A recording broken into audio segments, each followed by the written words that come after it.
Baik, selamat malam. Hari ini saya akan membawakan firman yang judulnya faithfulness. Tapi sebelum itu mari kita menghadap Tuhan dulu, kita berdoa. Bapa di surga, terima kasih pada malam hari ini kami berkumpul, kami memuji Tuhan, kami ingin mendengarkan juga suara-Mu ya Tuhan, berbicaralah kepada kami melalui Roh Kudus-Mu ya Tuhan, biarlah setiap daripada kami, setiap individu di tempat ini mendengarkan firman dan mengerti akan isi hati-Mu ya Tuhan. Biarlah Roh Kudus yang berbicara melalui mulut hamba-Mu ini ya Tuhan, biarlah semua orang boleh diberkati. Terima kasih ya Bapa, kami menyerahkan seluruh acara ini ke dalam tangan-Mu yang kudus. Ibadah ini biarlah menjadi milik-Mu. Di dalam nama Tuhan Yesus Kristus kami berdoa, haleluya. Amin. Amin. Nah, faithfulness atau kesetiaan bahasa Indonesianya ya. So faithfulness is one of the spirit, the fruit of the spirit. Buah roh, salah satu dari buah roh adalah kesetiaan.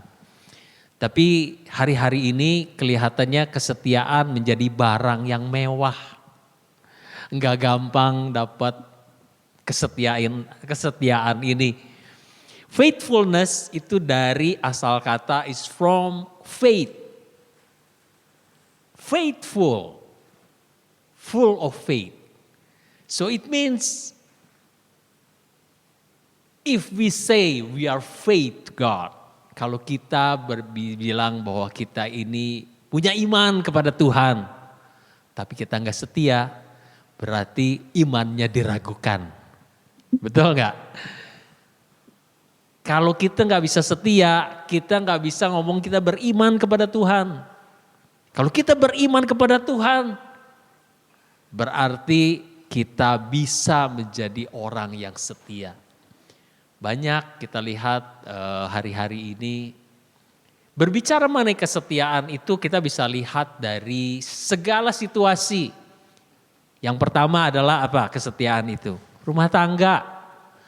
Kalau yang punya pacar, ya yang belum berumah tangga mungkin yang masih punya pacar, ya setia sama pacarnya atau setia sama pasangannya.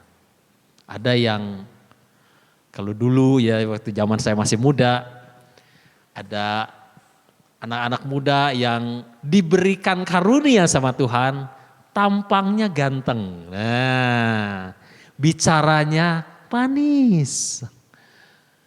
Dia bisa jadi playboy karena bahannya ada gitu kan. Kalau tampang gak ada, gak bisa ngomong, gak bisa jadi playboy. Kenapa?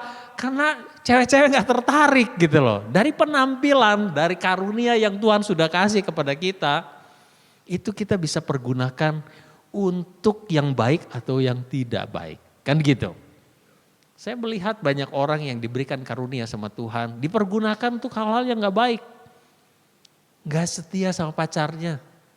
Karena dia ganteng, dia bisa lirik yang cewek ini. Oh dia mau cepet, dapet udah kan pacaran. Baru pacaran, ngelirik ke kiri, kok ada yang manis juga ini. Udah, matanya mulai main, kedip-kedip sedikit, kasih sen gitu kan, kasih sign. Dia juga nyaut yang itu, udah belok sedikit gitu kan. Gak setia. Padahal Tuhan kasih segala apa yang kita punya itu dari penampilan, dari cara kita yang baik. Sebetulnya untuk jadi apa? Jadi berkat. Bukan jadi kutuk. Kalau kita gak bisa setia kepada hal yang kecil, bagaimana kita bisa setia kepada hal yang besar? Ini ada ayatnya. Lukas 16 ayat 10 dibilang begini, barang siapa setia dalam perkara-perkara kecil, ia setia juga dalam perkara-perkara besar. Barang siapa tidak benar dalam perkara-perkara kecil, ia tidak benar juga dalam perkara-perkara besar. Kalau kita bisa setia dengan hal yang sepele aja, misalnya dalam pekerjaan. Kadang-kadang kita bekerja juga kan dikasih pekerjaan yang kadang-kadang enak gitu ya di dalam pekerjaan tuh. Oh, saya dapat kerjaan baru, enak saya kerjaannya. Oh, di ruangan yang nyaman, ada AC-nya, nggak panas. Sekarang summer panas. Saya punya pekerjaan dulu di ruangan yang besar di sebuah warehouse, panas ruangannya.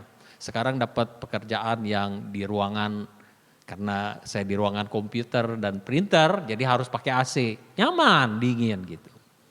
Awal-awal masuk pekerjaannya wah enak, nggak terlalu banyak. Hari-hari ini terjadi sedikit perubahan. Kenapa? Karena ada orang-orang yang biasa bekerja di tempat kami ini yang keluar. Jadi orang-orang inti yang biasa mengerjakan itu nggak ada. Satu, ada 2 orang, ada 3 orang yang keluar. Karena yang satu ini memang sakit. Jadi perubahan terjadi. Yang tadinya nyaman di ruangan ber-AC sekarang harus keluar lagi di tempat yang panas. Yang dulunya gak pernah di ruangan AC, di tempat panas gak rasa. Aman-aman aja, biasa-biasa aja. Tapi begitu udah masuk ruangan AC, keluar tempat panas, panas sekali ya. Mulai gak enak. Disinilah diujinya kesetiaan kita. Masih mau gak mengerjakan pekerjaan yang kita punya? Bisa saja kita gak mau. Saya gak mau, itu kerjaan bukan kerjaan saya.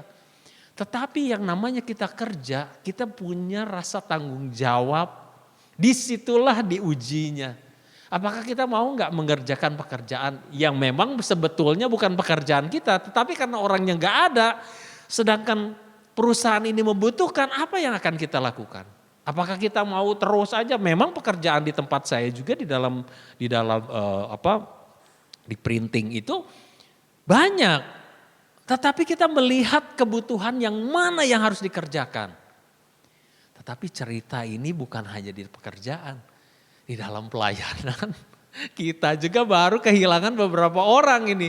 Kebetulan kita juga perlu berdoa untuk Bu Lucy yang papanya papa mertuanya dari Helen juga.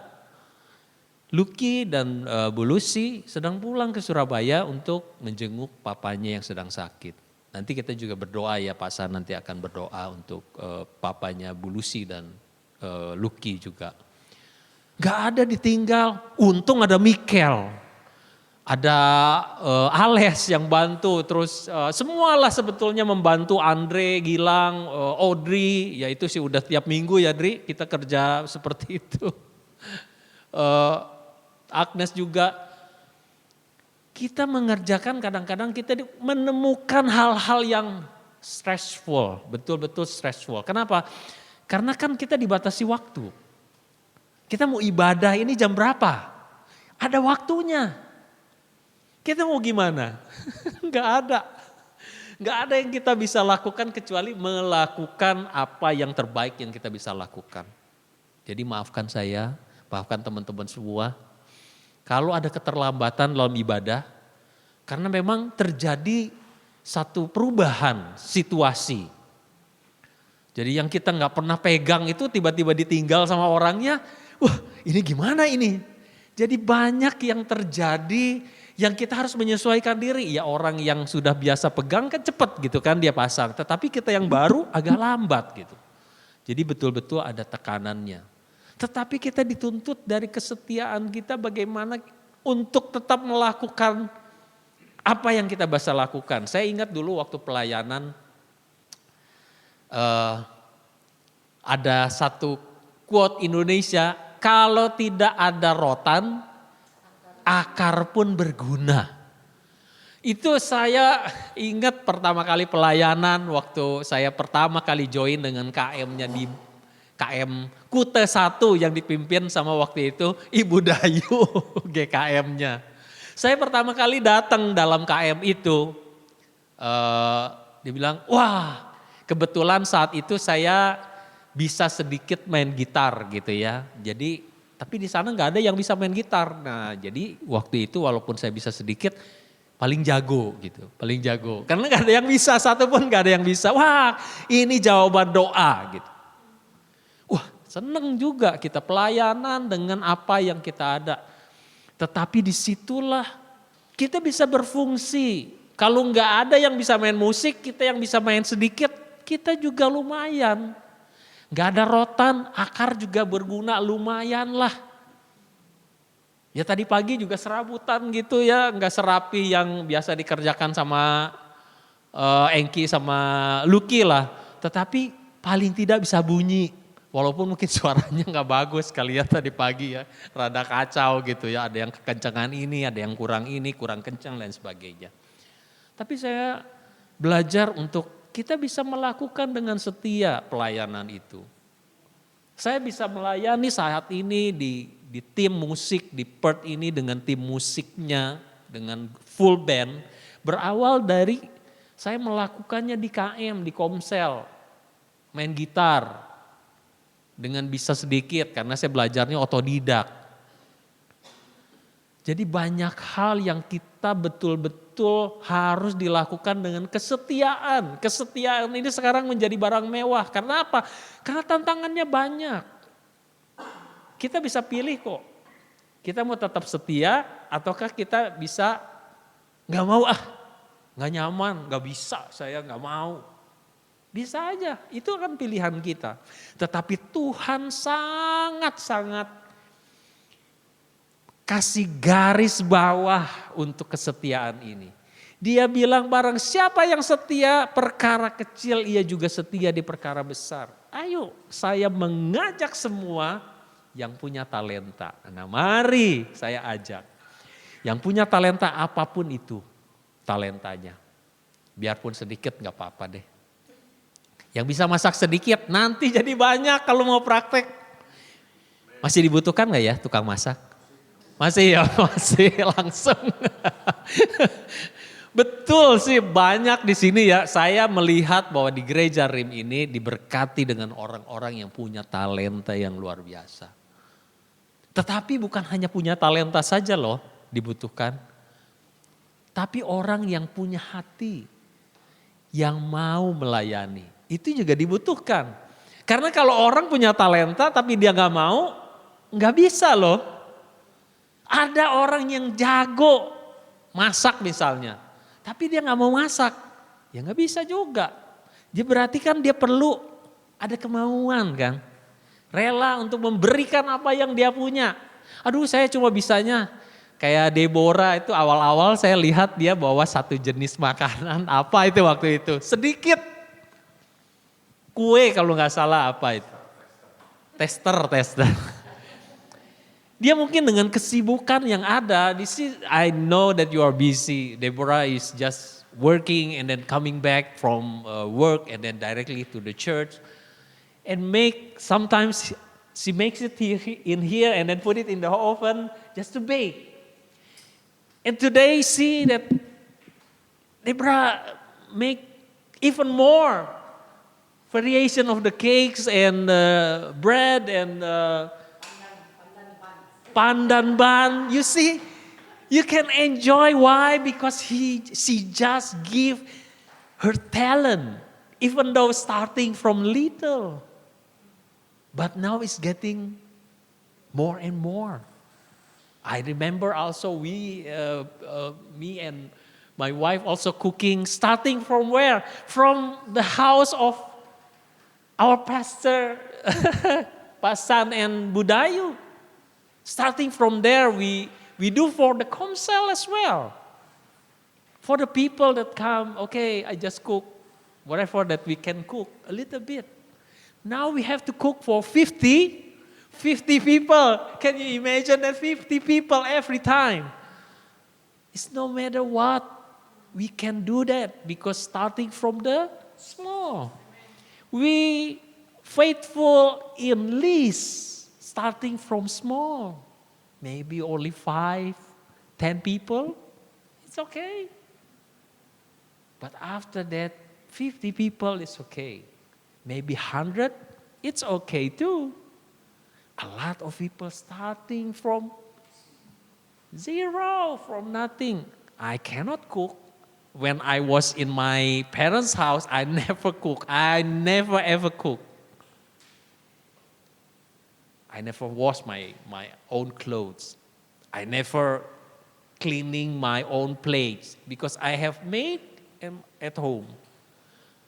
But I start to do what God gave it to me because I don't want to be a burden for somebody else. I want to be helper for somebody else. I want to be a blessing for somebody else. Right? Don't you agree? Do you want to be someone have to become a, what is that? Weed? As a plant is a weed or something like a fruit tree. So can be blessing for others. We don't want to be a weed, right? Kita nggak mau jadi benalu kan. Yang selalu mengharapkan orang aja, jadi beban aja buat orang. Nggak enak hidup gitu. Nggak nyaman hidup gitu. Kenapa? Karena orang lihat kita takut. Benar nggak? Kalau kita hidup sebagai benalu, jadi beban buat orang, orang takut ketemu kita. Kalau kita mau bertamu, Pasan, saya nanti sore mau ke rumah ya. Mungkin Bu Dayu sama Pasan, oh nggak bisa, saya mau keluar. Nggak. Kenapa? Takut. Kita jadi beban kalau datang apa? Pasti ada yang diminta, pasti ada yang ngerepotin, pasti ada sesuatu yang kayaknya nyibukin mereka. Tapi kalau kita datang, I cook for you. I prepare anything what we can do for you. I help you. Dengan senang hati, everyone, not only Pasan, maybe everyone, your friends will be happy to have you, right? Because when you come, you are be a blessing for us. You are welcome for that kind of people. That's why latihlah, train yourself, so you become blessing for others. What do you have? God never asks you what you don't have. Tuhan tanya kepada kita, apa yang kamu punya? Kamu bisa masak, kamu bisa apalah. Kamu bisa senyum, kamu pun juga bisa jadi asyar kok. Iya kan? Untuk pelayanan itu sebenarnya gak susah. Mau bantu di gereja itu apa saja kita bisa kerjakan. Ngangkat kursi gak perlu ada satu skill khusus, certificate gak perlu. Modalnya apa? Kemauan kita angkat bantu. That's it. But everything that we do for what we have is become a blessing for others. Anything you can do. Ada orang yang pandai untuk bisa berkata-kata dengan baik. Mari masuk dalam tim pelayanan kita. Untuk apa? Untuk mungkin baca pengumuman. Ngomongnya lancar, bagus, indah, suaranya bagus.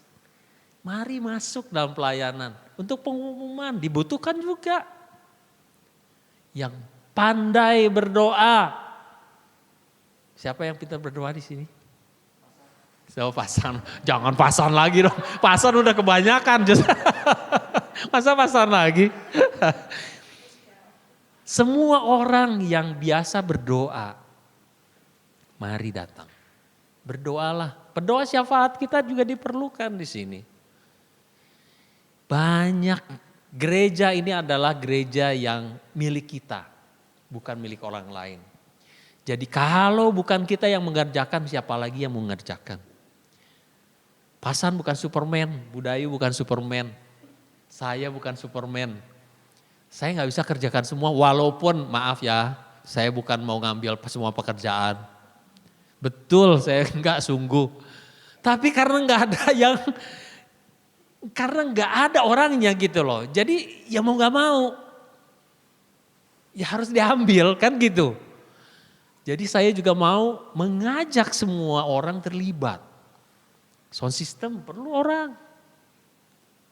Adjust AC aja lah. Iya kan? Adjust AC aja lah. Kalau gak belajar gak tahu loh kan. Saya bukan mau ngambil semuanya pekerjaan, enggak. Jangan pikir saya so sibuk, enggak. Saya maunya duduk di sana ngopi di belakang. Bukan saya mau itu, tetapi saya enggak menolak itu. Kenapa? Karena saya tahu Tuhan itu memberkati setiap apa yang kita kerjakan. Jadi saya enggak nggak apa ya, grumpy terus ngomel, oh, orang lain enggak. Tapi saya juga nggak mau ambil berkat itu buat sendiri. Saya mau bagi juga untuk semua. Come, join. Karena ini adalah bagian yang Tuhan sediakan buat kita kerjakan. This is God business. So we become His partner to work together. Jadi makanya kita ajak semua orang. Saya rindu untuk semua orang yang punya talenta masuk dalam semua pelayanan apapun. Nari, nyanyi. Nah, Della mungkin punya talent nari. Itu ada ada Kela yang seneng nari, Audrey juga nyanyi oke, nari juga oke, main drum oke, semua bisa lah.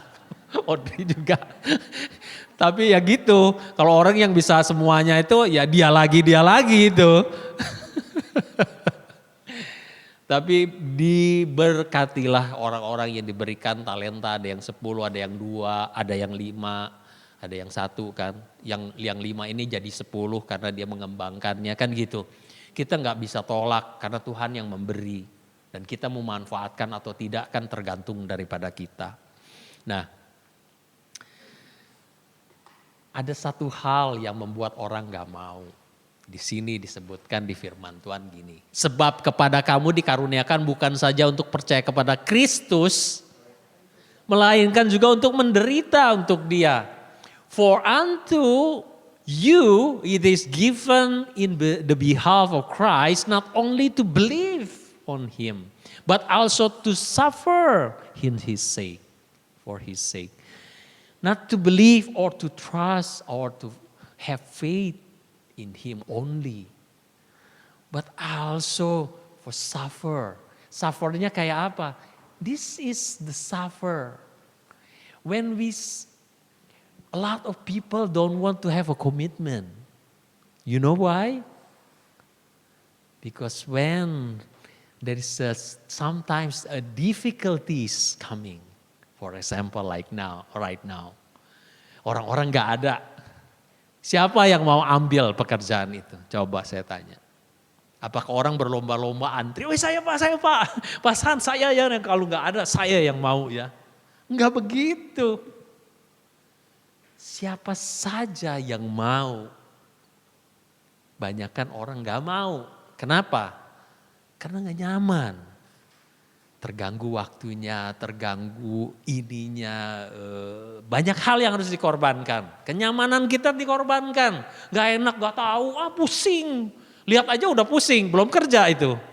Baru lihat doang gitu, aduh pusing saya udah pusing. Jadi banyak hal menjadi tantangannya. Inilah penderitaan sebenarnya dalam sebuah komitmen melayani Tuhan. Di pekerjaan juga sama. Diberikan sebuah tantangan yang gak gampang untuk kita hadapi. Orang gak ada terus kita mau gak ambil pekerjaan itu. Ataukah kita mau di tempat nyaman aja yang tempatnya biasa kita lakukan. Gak begitu. Kalau kita mempunyai hati yang helpful, kita akan pasti bantu dimanapun. Dan saya melihat beberapa teman yang ada ini memang luar biasa. Kenapa? Karena kita juga ada contohnya. Kalau Pak Gembalanya diam aja, mungkin juga nggak begitu. Tapi inspirasinya datang dari apa yang dilakukan oleh Pak San juga gitu loh. Cara dia melayani itu ya udah, kalau menurut saya itu udah extraordinary. Itu menjadi teladan. Makanya di gereja kita ini belajar. Misinya adalah untuk membentuk karakter kita seperti Kristus. Kalau kita cuma belajar mengenal akan Tuhan, cuma teori aja, itu gak ada prakteknya, kita juga gak akan jadi apa-apa. Karena pada dasarnya kita harus mempunyai karakternya seperti Kristus, sehingga orang bisa melihat Kristus ada dalam hidup kita. Kalau enggak kita cuma ngomong doang. Kita hafal seluruh ayat dalam Alkitab, tetapi kita nggak ada prakteknya. Bagaimana kita ngomong kasih tapi kita nggak pernah helpful. Bisa nggak? Nggak bisa. Pada waktu kita berbicara mengenai memberi, tapi kita sendiri nggak pernah memberi. Kita maunya nerima, ambil. Nggak bisa. Itu harus ada prakteknya. Dan praktek itu perlu pengorbanan. Kita mau sekolah aja praktek, saya dulu sekolah di perhotelan. Praktek itu biayanya mahal loh. Saya sekolah di perhotelan di F&B, itu kalau praktek, untungnya waktu itu dibantu oleh United Nations waktu itu. Jadi sekolah saya waktu itu di BPLP ada bantuan dari United Nations untuk praktek itu. Jadi uang kuliahnya murah. Tapi kalau sekolah swasta yang harus bayar sendiri, mahal sekali itu karena benar-benar dipraktekkan. Kita bikin filet mignon, itu benar-benar filet mignon gitu. Itu filet mignon itu tenderloin yang paling mahal itu. Ya benar-benar kita harus praktek itu, beli itu, makan. Berapa banyak itu muridnya yang kita gantian harus makan. Praktek jadi waiter, praktek jadi bartender, praktek jadi ya seperti hotel. Ya orang-orang hotelier pasti tahu. Dan itu mahal harganya. Dan kita pun harus mempraktekkan apa yang kita pelajari di firman Tuhan. Dan itu juga ada cost yang harus kita bayar. Yaitu apa? Menderita. Keluar uang. Keluar waktu. Mengorbankan waktu. Keluarkan banyak hal. Perasaan mungkin mood kita lagi jelek misalnya gitu. Lagi pressure dari mana-mana kerjaan dan segala macam. Terus orangnya yang kerja gini lagi, aduh lihat maunya meledak gitu kan. Itu makanya jangan pakai baju hijau, nanti meledak kayak balonku gitu ya. Jadi kita stres, itulah menderita untuk Kristus. Kita jangan pikir bahwa kita menderita itu dianiaya orang atau apa. Enggak, ini dalam praktek ini aja kita mengalami penderitaan. Belum lagi kita udah lakukan yang benar nih. Udah baikin orang nih. Masih difitnah lagi sama orang. Disangkakan yang jahat lagi sama kita. Lengkaplah sudah penderitaannya kan gitu. Ini yang dinamakan menderita bersama Kristus. Tetapi kabar baiknya adalah Tuhan melihat. Walaupun orang lain gak melihat, gak menghargai, menghina, menjauh dan memfitnah dan segala macam yang buruk yang dikatakan.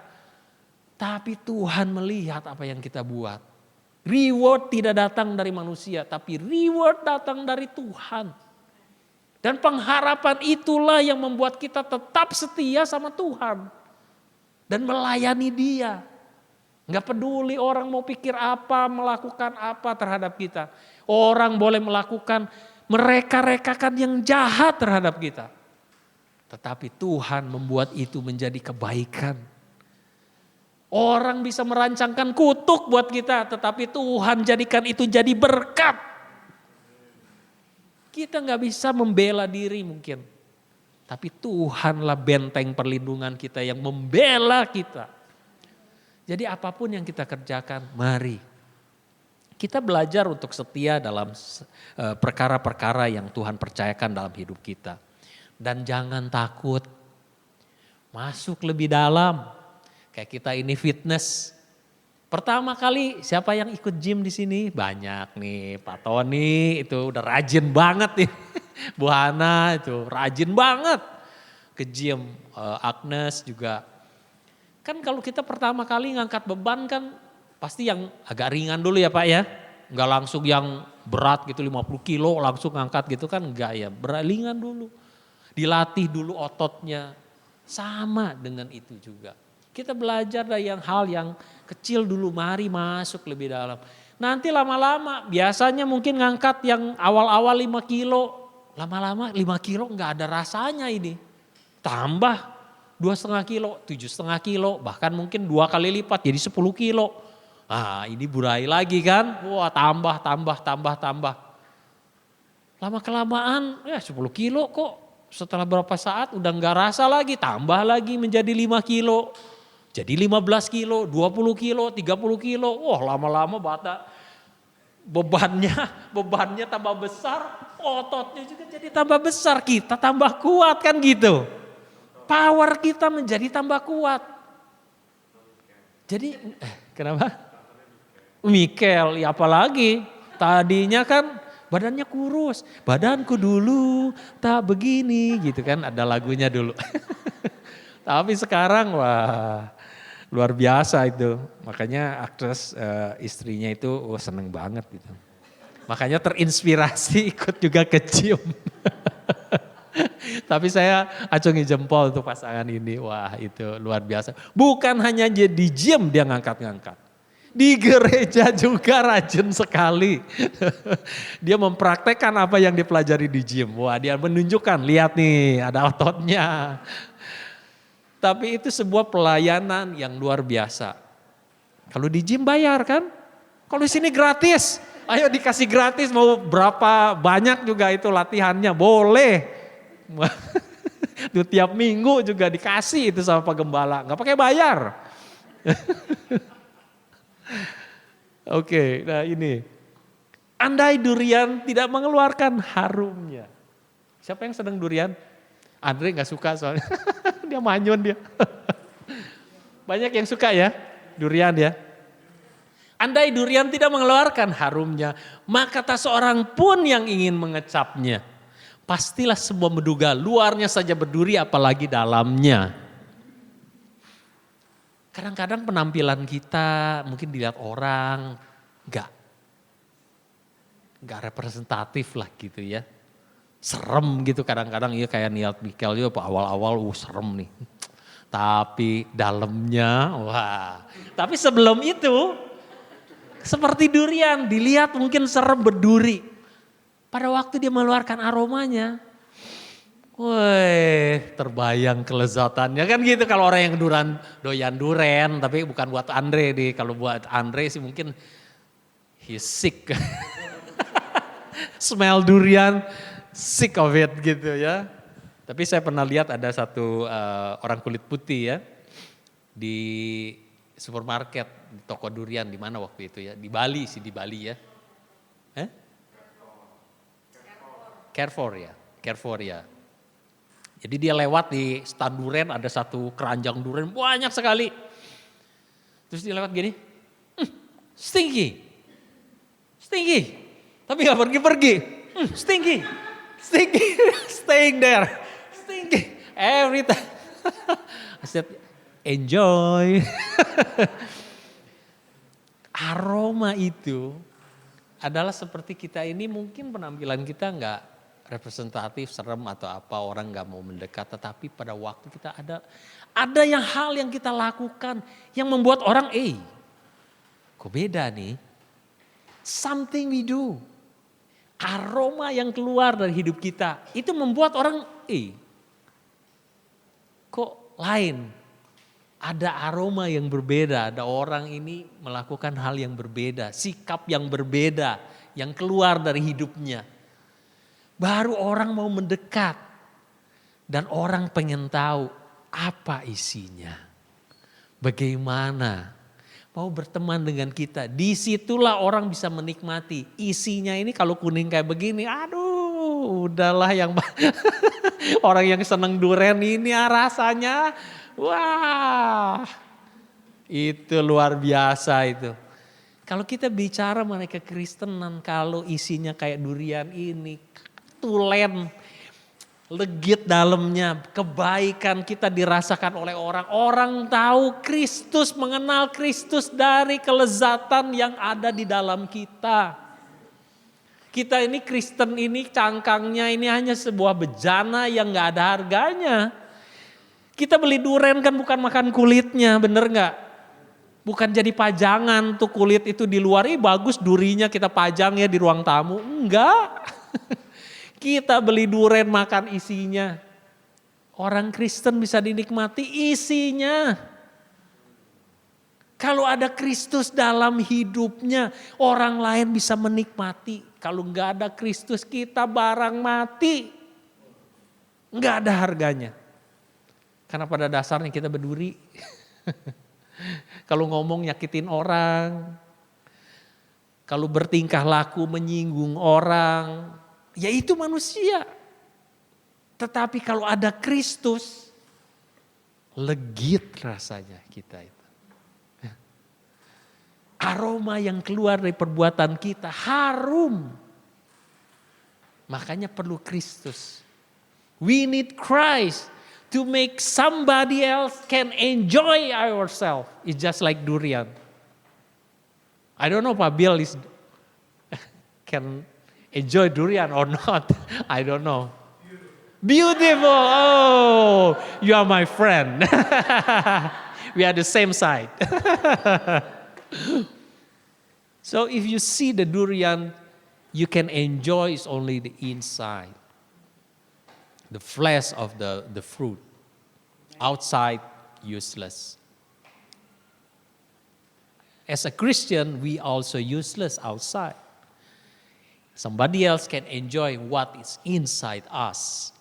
If Christ inside us and they can see that's Christ in us, so everybody can enjoy our life.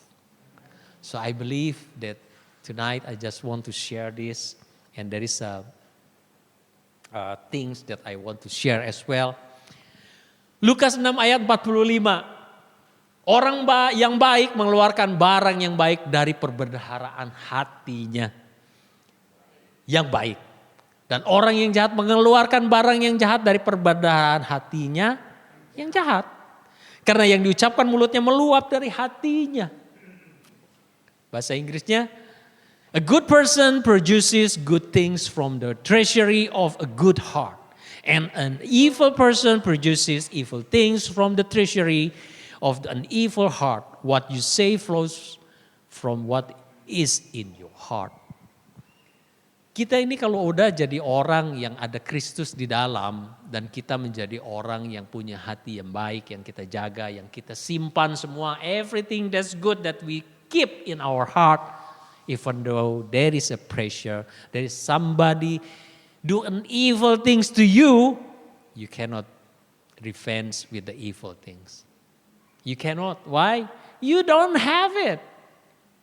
Why somebody hurt her or somebody hurt him, they always become, it's always good.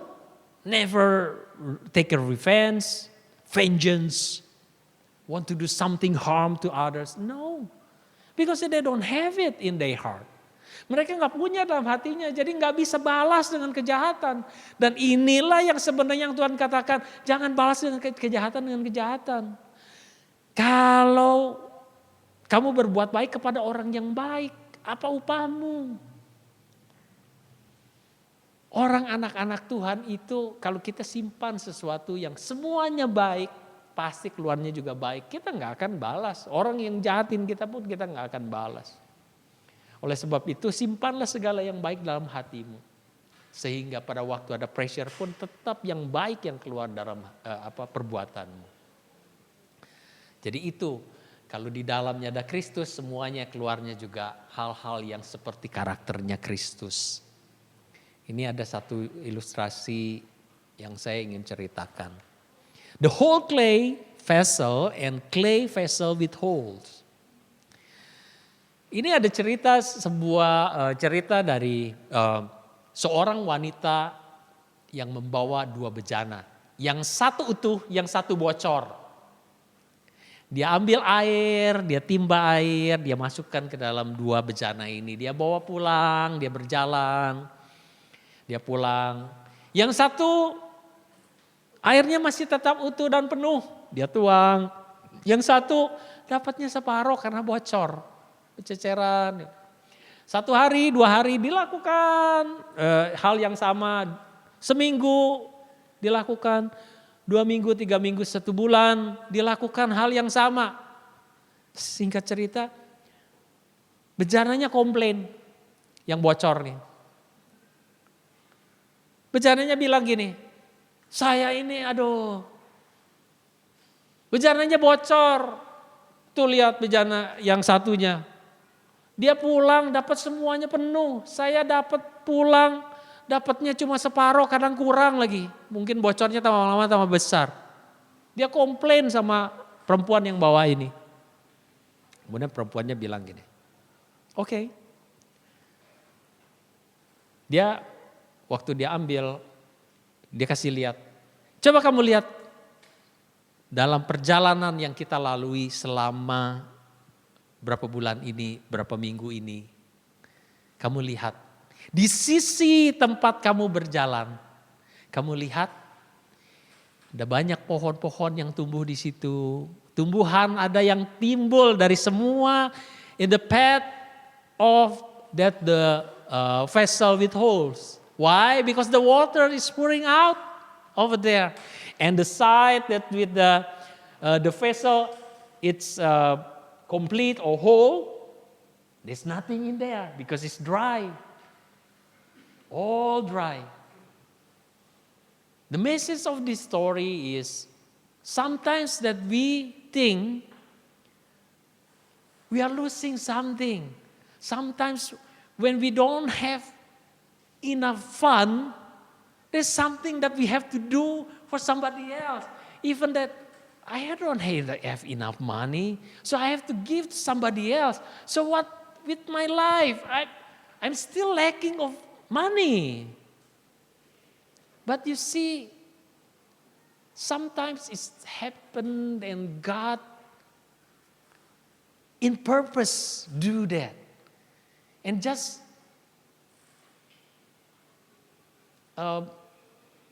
live in your life like that. Don't be sorry. Jangan menyesali apa yang kita kayaknya, oh iya ya, saya gak punya waktu, tapi ada orang minta pelayanan lagi, udah penuh nih. Waktunya udah pelayanan, udah ini, udah kesana kemari, udah kerja, udah capek, waktunya udah gak ada. Ada lagi orang minta tolong. Bantuin Pak, saya mau pindah rumah. La ilah, waktu saya aja kerja, istirahat aja kurang, mau tidur aja kurang. Tapi tetap dilakukan. Kita gak berasa mungkin, kita gak tahu mungkin apa yang terjadi, kita mungkin komplain sama Tuhan. Tuhan saya tuh gak cukup waktu. Ada aja orang yang minta tolong untuk ini. Tapi seperti wanita ini berkata, coba lihat ke belakang dalam jalan hidupmu. Banyak orang yang diberkati oleh apa yang kamu lakukan. Mungkin uangmu gak banyak tetapi kamu juga membantu orang lain. Banyak orang, you are become the answer of somebody's prayer. You are the answer. Bukankah kita juga sering menunggu, jawaban doa Tuhan kepada kita. Sering kita menunggu jawaban itu, kapan ya Tuhan jawab doa? Kalau semua orang gak mau, mungkin jawaban itu tertunda. Bersyukurlah banyak orang juga yang merespon dengan positif dan mau dipakai Tuhan untuk menjadi jawaban orang lain. Banyak orang yang gak mau, tapi Tuhan bisa pilih yang lain sih. Ini yang harus kita sadari bahwa banyak orang yang memberkati orang lain bukan karena dia kaya. Banyak orang karena dia mau dipakai Tuhan untuk jadi berkat. Saya pernah bersaksi kan waktu saya membantu orang itu untuk bawa ke train station. My car is not fancy car. My car is the old car. But I want to use whatever that I have just to be a blessing for somebody else. That's it. Maybe we don't have much, but you can use it as a blessing for somebody else. But the question is, are you willing to do that? Or you just don't want to do that? You just want to have it all for yourself. Everything for yourself. And nothing you can see in the path of your life. Nothing is growing. Dry. If you want to have a life, abundance life, Share with others. Don't keep it for yourself. Maybe it's just like this vessel, the clay vessel with holes. Some of the waters is given to others. Just give. Don't be stinky. Don't be